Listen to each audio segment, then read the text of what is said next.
Hello and welcome back to another episode of Fully Booked, the Hidden Gems author podcast, in which Craig Touch and myself, Roland Hume, chat to some leading lights and larger-than-life figures in this crazy business we're in of writing and self-publishing. Except this week, we don't have any special guests. We are the leading lights of the industry that we want to talk to, because today is a very special episode. Craig, do you want to explain why today is a very special episode? Yeah, well, I mean, it's been a year, right? We started this back in January 2022. This is episode 52. So as we were talking about off air, technically, I guess 52 episodes would mean a year. So really, maybe we should be doing this in episode 53, but we didn't want to get too pedantic about it. So nerd. Yeah, exactly. You with your counting and your math. But, whatever. Either way, we started in January, and it's now January, so it's a year. Let's call it a year. I think I'm actually really proud of ourselves for doing this. This is kind of an incredible thing. Everyone and their dog started a podcast during the pandemic and stuff like that. But we've stuck to it. We've done a whole year. There aren't many podcasts that get to 52 episodes. Yeah, I mean, it's gone by really fast. Like, we were looking at different things we were doing, and we were always like, oh, that was so long ago. We did that way back there. It went by for me super fast. Every week. It amazes me, and that we're already at episode 52. So listen, I hope it's useful to people. I hope people are listening. I do get emails about it and stuff, so it is helping some people. And I just think it's fun, just talking to people in the industry is always something that I enjoy doing, and learning about stuff is that we don't know about, or that the audience doesn't know about. I think is it's useful for us, at least. Hopefully it's useful for other people. Yeah, and I think one of the things that's great about it is we've had over 45 guests, because for the most part we've always had guests on, which again I think is pretty cool. We're not just two blokes talking in our garage. We're chatting to some really interesting people. We've had all of these interesting guests. Yeah, we've had a ton of really cool guests, and we're gonna keep that up, right? But we were thinking maybe we could talk about some of the ones that were. It's hard to pick ones that we don't want to play favorites, but it's sometimes ones for whatever reason stick in our minds a little bit more. So maybe we can talk a little bit about some of the ones that hit home with us for whatever reason. Might not be the case with everybody. Everybody might have a different one that was notable for them specifically. But maybe you and I can just talk about our three. I don't want to say best, but the three that stick in our heads that made an impact on us for whatever reason. And Absolutely. I'll tell you what, why don't you do one, I'll do one, you do one, I'll do one, you do one, I'll do one. So we'll start off with you. Who was one of the guests that you remembered distinctly from this year? Well, I mean, only because, not only because, but one of the main reasons why is, for almost the entire year since we started the podcast, one of the first guests that I contacted to be on it was Alana Albertson. And she was in, I'm just looking up what episode it was because it was very recent. She was on episode, I should have had this stuff, 46. So, and she talked about the movie deal that she's been working on. And she has been working on it forever, right? I knew we wanted her as a guest before we even had a podcast. Right. And I mean, that was one of I sent her an email. I'm like, hey, we're going to do this. Do you want to come on and talk? And she's like, yeah, but I can't right now because she's the NDAs and this and that. And it was all sort of happening. The deals were happening and she just wasn't able to talk about it. And so she said she wanted to be on it, but it was always every time we touch base every month or so, she uses Hidden Gems for her reviews and stuff. So we were talking anyway. And she was always like, yeah. And she'd tell me a little bit informally about what was happening, but she couldn't really go into details, and she certainly couldn't talk about it publicly. So, it was nice to finally get her on in episode 46. And, we're looking forward to having her on again when we can talk even more. She was even still sort of restricted in what she could say about her deal. But I think it was a fascinating story about how that all came about. And I think that there's a lot more that I'd love to hear about as the process moves forward. And especially if she does get into the writing room, I'd love to sort of get like the fly on the wall sort of perspective for the writing room, whether she's an active participant in it or if she just has to sit back and listen, right?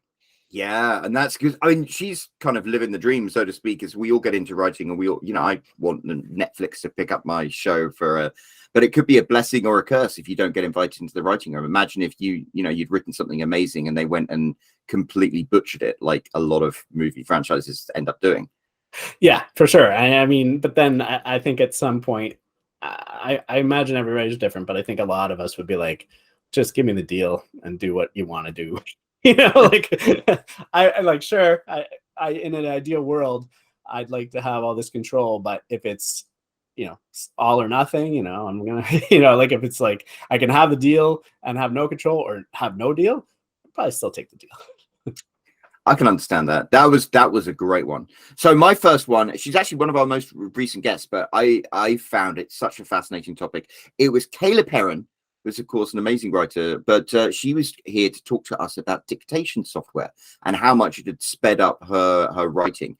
I mean, my problem is there's never silence in my house, but I have to admit the idea of like sitting there and being able to talk your book out, maybe when you're in the car doing the washing up or just sitting down, that was kind of exciting to me, because I've been getting carpal tunnel recently from doing all the typing, and you have to be sitting down at a desk in the right mood to do that writing. And so having a new way to approach it is kind of an exciting thing, and Kayla is obviously being very successful with it. So I really enjoyed the podcast we did with her, and I really enjoyed the way she just like laid out exactly her journey towards adopting this and the good parts of it and the bad parts of it. Yeah, and she was a really fun guest too. Like I had a lot of fun talking to her, and I am not somebody who's ever really I remember using Dragon like years and years and years ago, but it's come a long way. It's not even something that I've really looked into, and it was fascinating to hear about how it's evolved and how much better it's become. And you can do it with like, and it makes sense to do it like on your phone now. Like back when I was doing it, we didn't have iPhones and all that stuff, right? So it was like you had to get your microphone and set at your computer and do it. Now, sure, everybody's got an advanced microphone in their phone, carrying it around with them at all times, standing there waiting in line. You have a great idea, just dictate it in there. It's great. Yeah, it's kind of crazy just how much technology advanced in that particular aspect. And it's like, that's nice because we're still creating the stuff. The thing that's starting to scare me, which we might do a podcast about in the future, is like AI and AI written stuff, which is where technology might be wrong. But anyway, let's move on to your next guest that you liked. Yeah, so then sort of similar to my last pick but this one goes way back to one of the first episodes we did. So I think it was episode 3 with Jennifer Milliken and her TikTok experience. And what I loved about this story was, as opposed to Alana, who, went out and said, I want to get a book deal. And she got an agent and she, went through all these steps with a clear goal in mind, right? Jennifer, it's almost hit her by surprise. I mean, obviously she was doing social media and she was doing TikTok videos, but and obviously when you do that, there's an expectation that people will watch it. But she had done a whole bunch of them and none of them had really gone anywhere. And then one day she just comes home from the gym and sits down and records a quick little thing about a book that was, I think at that point, 2 years old. And by the end of the night, it was looking like it was going to do just as well as every other one she'd done, which is not that great. She went to bed and she's saying to her husband, hey, maybe this is the universe telling me I should stop writing. And she wakes up and the world has exploded. And, she's got so many, like, I don't even remember how many million, it was millions of views, I think, wasn't it? It was like 16 million or something. Yeah, it was crazy. And her life changed, like, and the book exploded into the top of the charts, and I think she was getting queried for movie deals. And this was a book that was, I think, 2 years old. Like, most of the time when we talk about marketing and advertising, we talk about doing it on a new book because there's so much momentum and everything's going for you on your new book, and it's harder to do anything with older books. But this was like on an old book, and all of a sudden, like, basically her life had changed overnight. Yeah, that was a great story, and it reminded me that you are writing books, you're creating a product that has value to it. I think you can get quite jaded and be like, oh, your book's been out for 7 weeks, no point in marketing that you might as well be marketing a box of Kleenex for all that you care. But then you realize that actually people do care about your books if they get the chance to read them and if they get the chance to see them. So that was like a perfect storm, but it was it gave me a lot of hope. Yeah, I mean, even though your book isn't new to you, it's new to everyone who hasn't read it yet, right? So, and it's not like a romance book goes out of date. It's not like it's a technical manual on iPhone 5 that next year will be useless because iPhone 6 is out, right? Like it's a romance book. So if somebody discovers it 2 years from now, it's just as good to them. There's no reason why it shouldn't do well. And I think sometimes it's not that we forget that, but we just feel like, it's just easier to market. All of your focus is usually on your latest release, right? So it's hard to split your focus, split your marketing budget, split everything when you know that all the algorithms are working in the favor of the newest releases out there. And so we just sort of tend to, focus on the new stuff. And that's sort of a good reminder that even your old stuff can just do really well. Absolutely. You're always creating something of value. So my next guest is Lillian Munro, who came on to talk to us about, I can't remember what episode that was, but she came on to talk to us about translating books into German.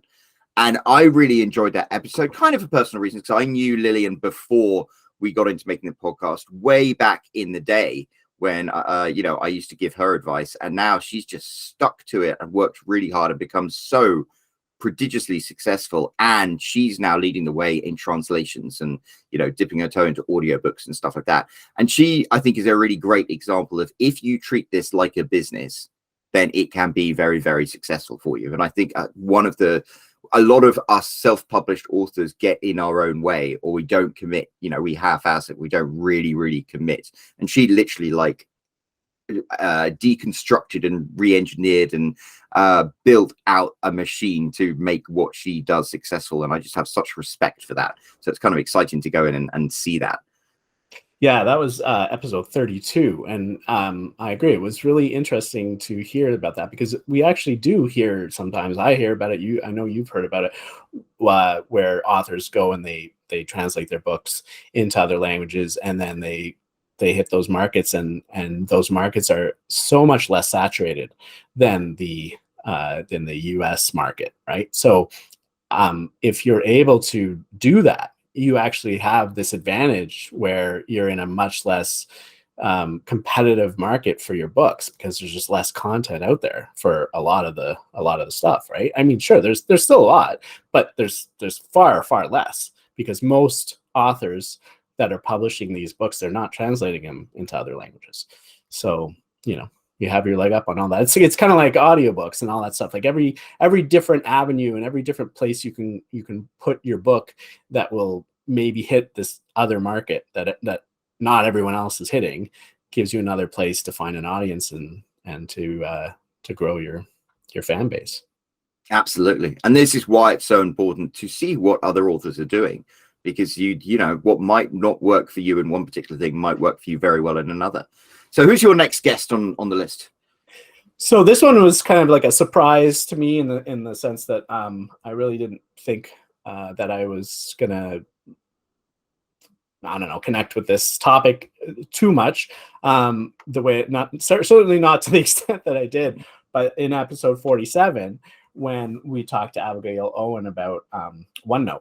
And OneNote is a Microsoft product. It comes with Office, so many people who have Office 365 installed, they already have it, and they probably have never opened it, which was the case with me. And I honestly didn't even really know what it was. I never opened it, never thought about it. I probably heard the term, but I just didn't know what it was.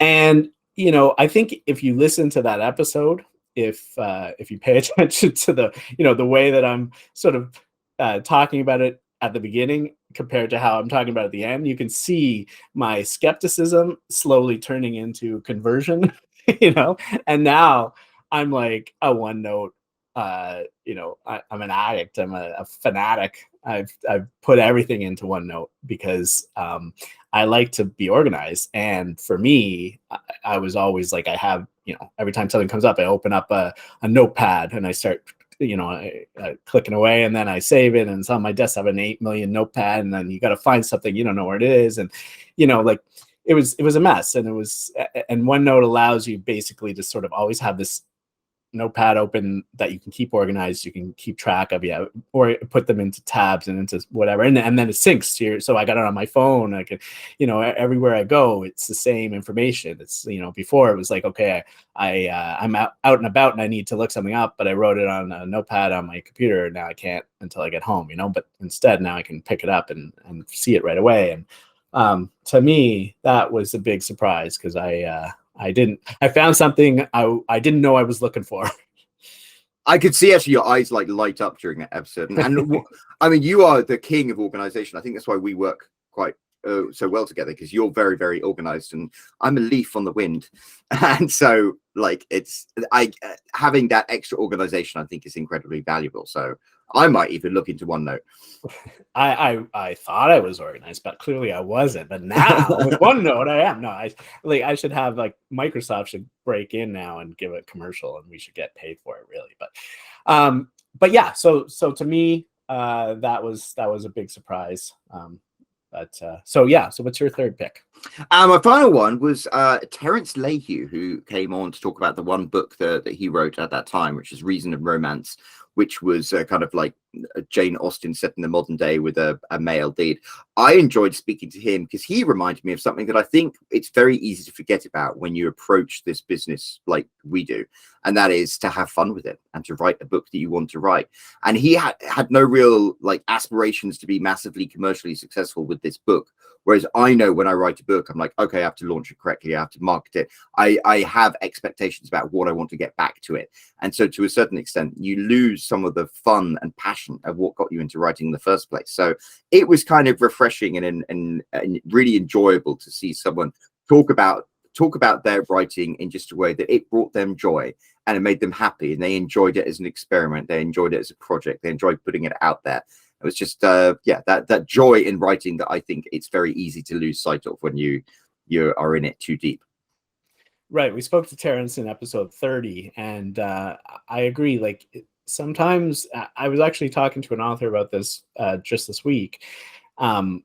Sometimes we get into writing for one reason, and then that reason, we sort of lose sight of it. A lot of people get into to self-publishing because they really like to write, and the money is not really that important to them.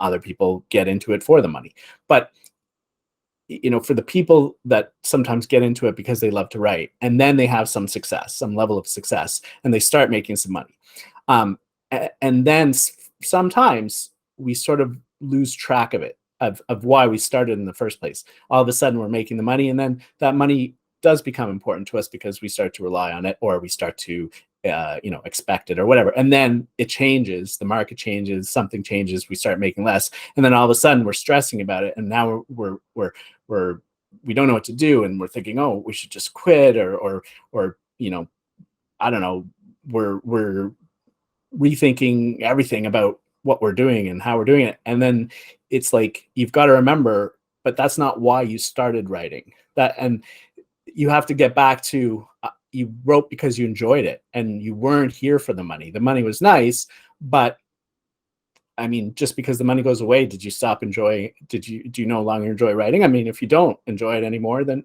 maybe you should stop writing. But if you still enjoy writing, get back to that, right? Stop stressing about the money. Obviously, if you went and ended up quitting your job and now you're relying on it, it's a different story, right? But sometimes people they're not relying on the money, but because the money came, it's almost it became an important factor when that isn't why they really got into it. And sometimes we just need that reminder. And I think Terence was a good reminder for both of us about that. Yeah, because I definitely see, if I knew I was going to get eaten by a lion in a year's time, then it's like I probably wouldn't write the books that I think are going to be commercially successful. I'd write the ones I want to write. And, right. Maybe that's important because you're a long time dead. So you want to be remembered for the 10 MC romance books you wrote, or do you want to be remembered for the one book that was your book that you were really passionate about? Yeah, exactly. And I think a lot of people probably wouldn't even want to be remembered for their MC romances at all, but but then others, so it's there's a lot of reasons why we all write, and I think sometimes we just have to get back to remembering what it was that started us on the path in the first place. Absolutely. So now we've talked about the our favorite, well, not our favorite, some of the most memorable of the podcasts. Another question: we had a whole year of the writing industry has passed us by. Like it was a different landscape in January of last year. I thought maybe we could spend a moment and talk about like some of the big developments and some of the big things that have happened that you think are good or bad, or make a difference or a change, or what's caused you to pivot in your thoughts on the market. Well, I mean, we have done a couple of episodes where we've talked about some of like the news and things that have changed in the industry, and it's been a while since we did that. And I think that we can talk sort of about some of the ones that have come up that we haven't even discussed yet. I mean, to go over, I think we'll be out of time if we go over all the big things that happened in the year, but there have been some big things that have changed recently that we haven't really talked about on here. One of them, which is one that we've been blogging about a lot recently, is the Amazon attribution tags, right? And I know you think that is like a massive change, positive change for the industry, right? Yeah, and that's because we recorded a lot of podcasts in advance, so we'd have some space during the holidays, and then Amazon came out with these attribution tags, which is the thing that have been missing for the longest time. Because when you advertise on Facebook or Twitter or wherever, you can send clicks to your product page on Amazon, but after that, you don't know what happens to them. So for the longest time, if you've been advertising seriously on Facebook, you have to do kind of calculated guesswork to see whether it's actually positively impacting your sales. And I mean, I've had times when I'm pretty sure Facebook advertising has boosted my sales massively. That other times I've been spending money on Facebook and I can't see it move the needle at all. And now Amazon will, using a special URL you create, which they call an attribution tag, Amazon will track all of the behavior for the people who land on Amazon through your external ads, whether they're Facebook or Instagram or whatever. And to me, that's huge, because you can actually see whether the people you're sending from Facebook are buying books or not. And that's what it's all about. And I think the biggest thing, everyone's always asking us about tips for advertising. A lot of the dashboards, and the platforms these days make advertising very, very easy in terms of getting pairs of eyes on your ad and driving traffic to where you want to go.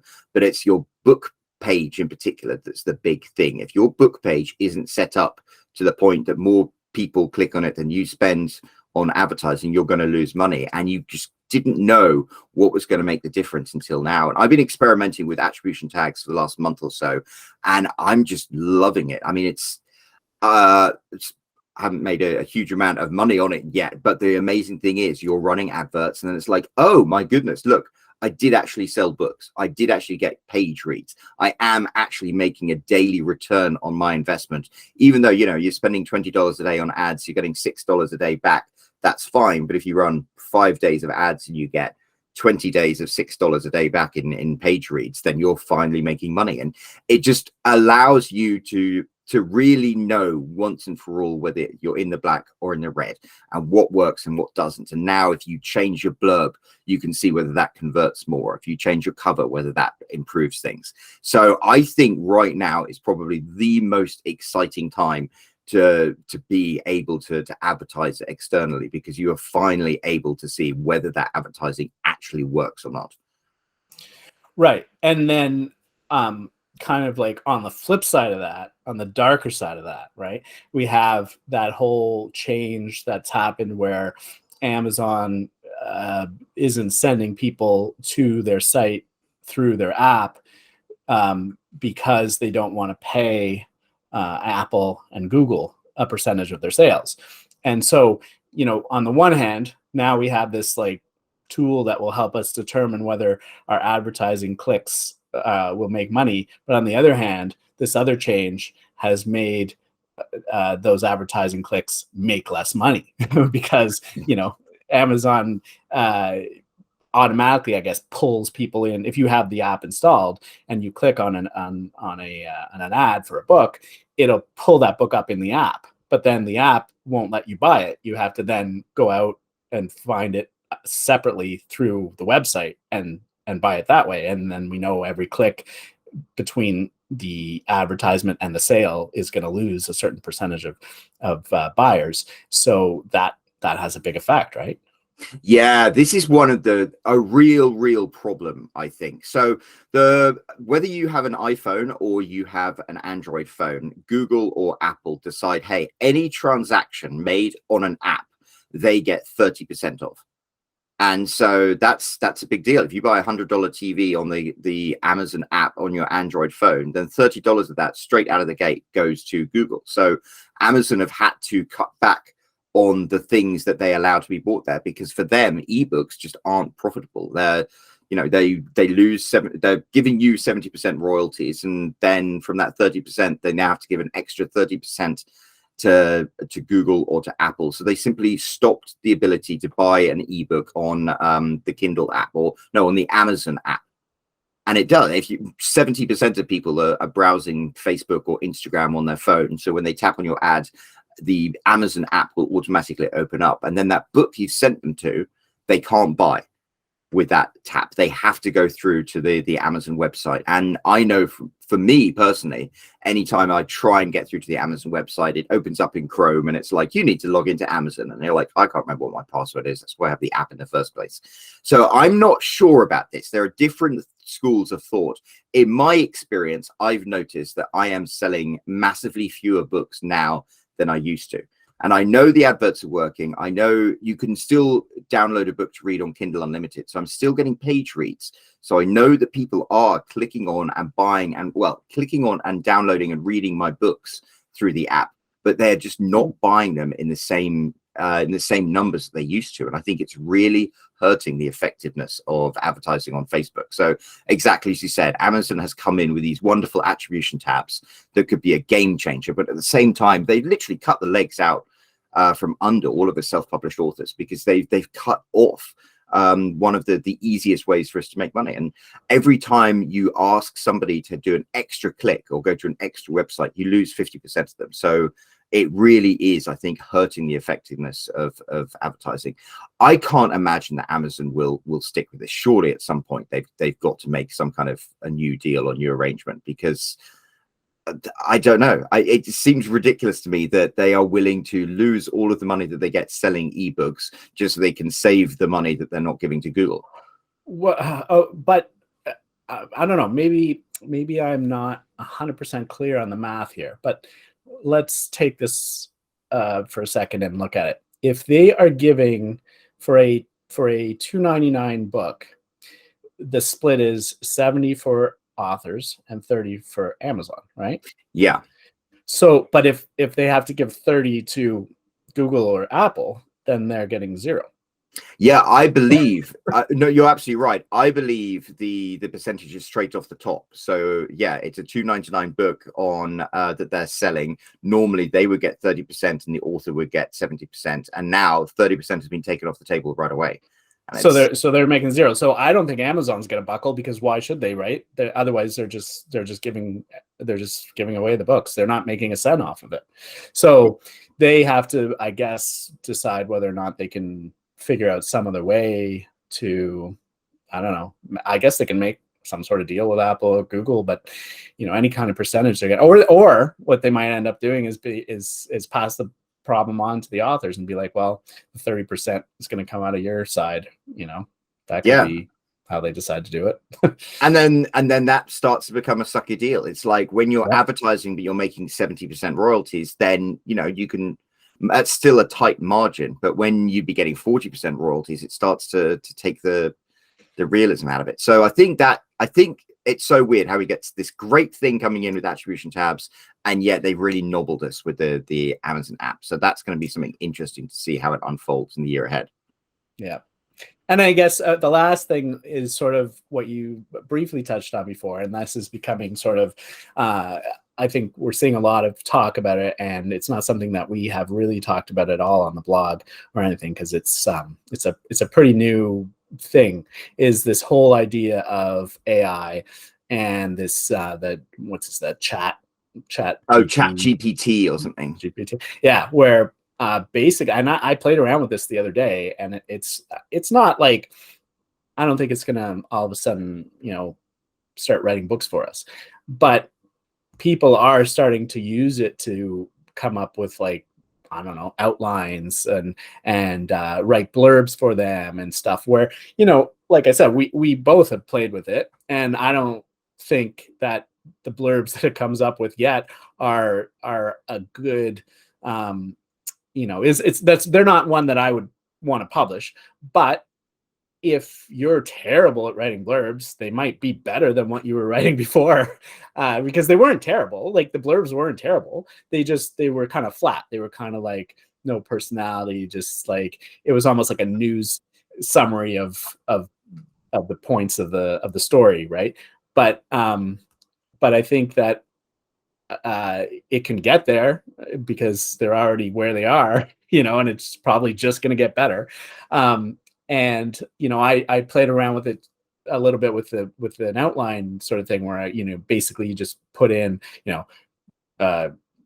give me a plot about, two people that are, and you just give it some points, and then it basically comes up with like a plot, and it named the characters, and it like, again, it wasn't something that I could now start writing a book off of, but it was sort of like a starting point. It was something that was interesting in a way that I could, like, take what they gave me and expand on it, and maybe it's a little easier than starting from zero. So I think that that is something that a lot of authors are starting to look at now, and that's a really interesting thing that's coming out. We've seen that with there's I don't remember the name of it. There's something that does that with images now, right? And that's become a really big because basically what it's doing is it's kind of I don't know, stealing images from the web, like, and it's just basically going at, you say, show me a picture of a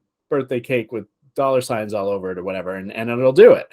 But then from what we're hearing is, like, it's grabbing images from the web that are not necessarily just free to use, and that people have created, and it's sort of using those to piece together images that you asked for, right? So who knows if that's what the chat GPT or whatever it's called is doing, right? You have to be a little bit worried about, if all of a sudden it's writing something for you, is it stealing something? Are you going to get hit with the copyright notice or something like that? Well, I think you're absolutely right. I know I experimented with it because a lot of people have been on Facebook, have been posting their blurbs, and then a blurb that ChatGPT put together. And I think I showed you, I experimented with asking it to write a blurb for the first book in my series. And undeniably, the blurb I wrote was better. But the blurb that ChatGPT wrote was serviceable enough. I mean, just as you said, it kind of it pulls things from the rest of the internet. It's almost like there's a formula for writing a good blurb. It's, you introduce your character, you introduce your conflict, and you set up the question and leave it with the question mark. And that's what ChatGPT does. It uses the formula and the structure, and it fills them in. So I think if you wanted to write a blurb for your book and you didn't know even where to begin, you can type in these bits. It will give you this blurb, which you might not want to copy and paste and use, but you can use it to start off with bringing up. It identifies the core elements that you need to include in your blurb, and it's a great place to then start writing your blurb from. So in terms of like giving you a prompt and getting over that intimidating blank page when you're trying to write something, I think it's almost terrifying how efficient it is.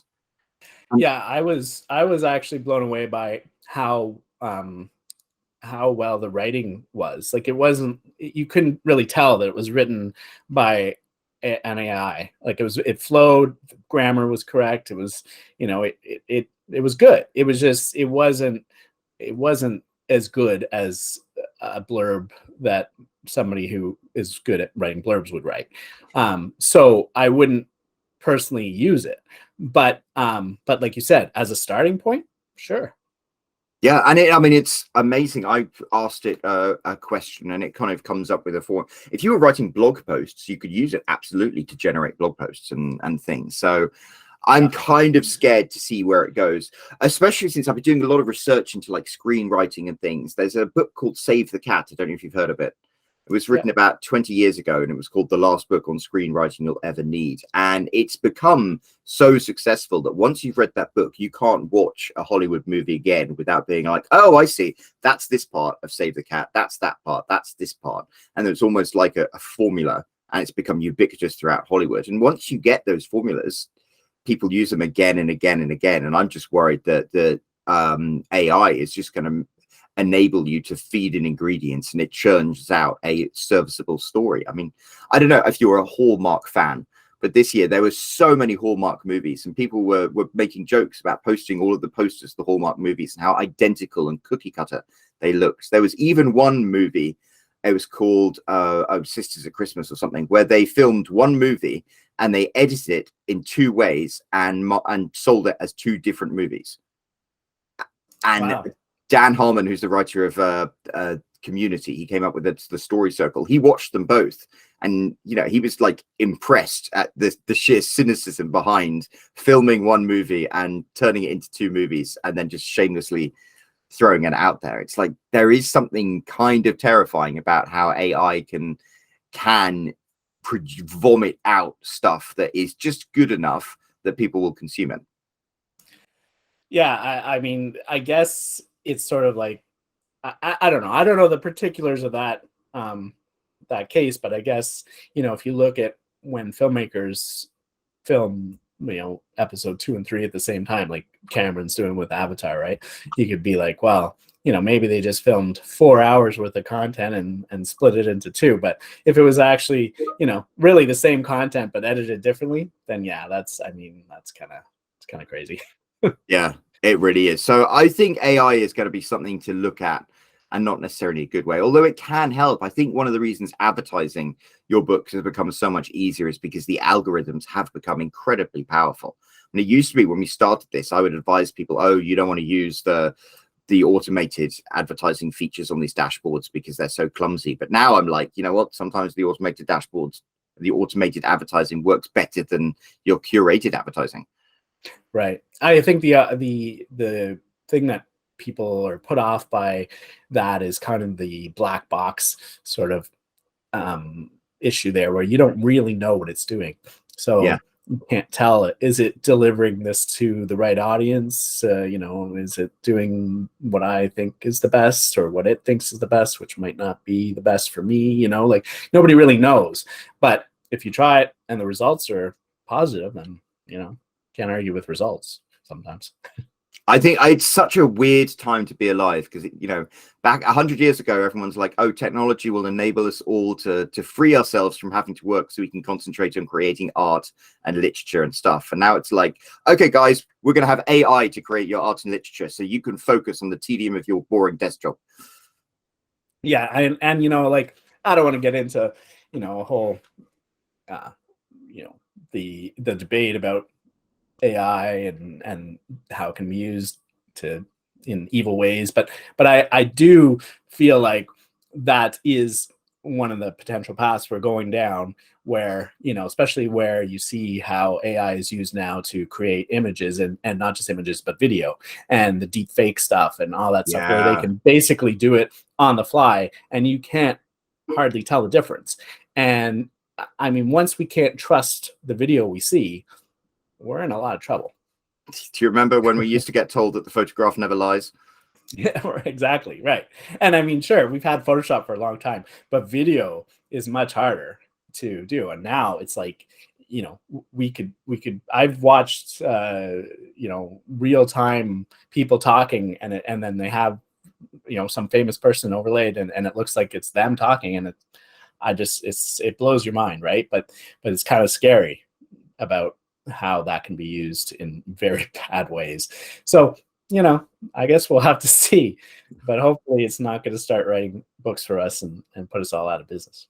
Well, when we come back in a year's time to do the roundup of the second year of Fully Booked, it'll be kind of interesting to see how that's developed. Yeah, maybe it won't be us doing it. Maybe we'll have AI creating our podcast. That was one of them. You can, I don't know if you ever saw it, but there, if you Google, it was a Joe Rogan, Joe Rogan interviewing Steve Jobs, and it is not Joe Rogan at all, and it is not Steve Jobs at all, but it was an AI generated and written. Nobody wrote the script. They had an AI create a podcast between Joe Rogan and Steve Jobs, pulling from all of the content that is out there, and it sounds like Joe Rogan and it sounds like Steve Jobs, and he's asking questions and he's answering the questions, and you really can't tell. Like, it's pretty crazy, terrifying. So I don't know, that's why we do this on video, so it'd be a little bit harder. Yeah, absolutely. Yeah, so that's it, I think, right? I think so. We'll wrap this one up, but I mean, this has been a lot of fun. I'm excited to see who we're going to have on in the year ahead. You've got some great guests lined up already. Yep. And I think we're always open to other guests. So people, I have gotten some suggestions from people, but if listeners have things they want to hear about, or guests they want us to talk to, or if they think that they'd be a good guest, they can send us a note, and we'll definitely follow up on it. Absolutely. And speaking of which, if you have enjoyed this podcast or any of our other ones, make sure to hit that like button down below.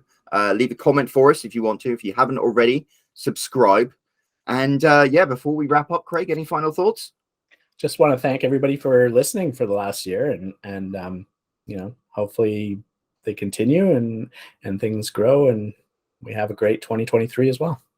Well, same thoughts from me. So that is great. We'll be back next week with another episode of Fully Booked and a brand new guest. Happy New Year, and we will speak to you soon. Cheerio.